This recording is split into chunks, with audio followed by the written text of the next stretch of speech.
Ay, magandang umaga, magandang hapon, magandang gabi at maganda kayong lahat. Kamusta na diyan mga kababayan ko sa buong mundo? Kung meron man nanonood sa inyo sa akin, salamat. Kung wala man, okay lang din. Ang sa akin lang ay nagkokomento lang ako sa mga nangyayari politika sa ating bansa, sa Pilipinas.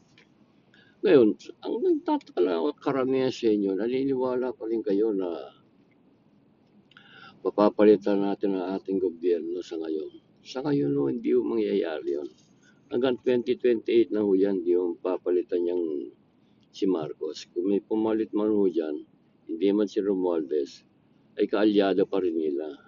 Ang mga Duterte ho, hindi mo makakaupo yan kahit anong gawin nyo. Simula ngayon hanggang 2028, tandaan nyo ho yan.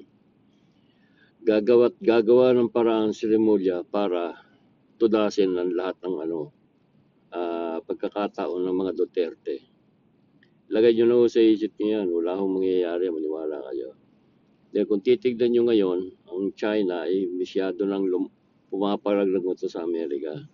Kaya nga yan ang ginawa nila, di ba? Kung titignan nyo ang mapa ng Pilipinas, ng buong Asia, simula Japan, Taiwan hanggang Pilipinas, andyan dyan ang mga base ng Amerika. Yan ho ang tinatawag ng unsinkable na mga ah, islands na hindi kayang gibain ng China. Kaya pinalibutan nila yan sa harap ng China.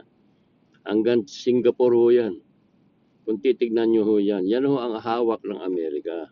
Talaga binakura nila ang China, West Philippines, ang West China Sea para hindi makapalagang China.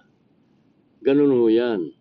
Kaya kung iniisip yun, napapalitan si Marcos, hindi ho mangyayari yan sa ngayon.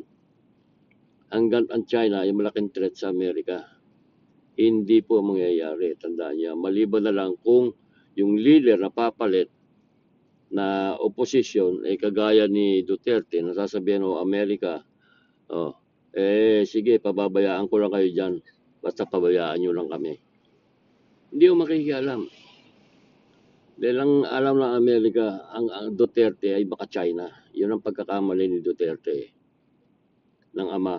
Kaya ngayon, ang anak ngayon, gano'n din ang iniisip. At lalo na si Inday, alam nila na diretso.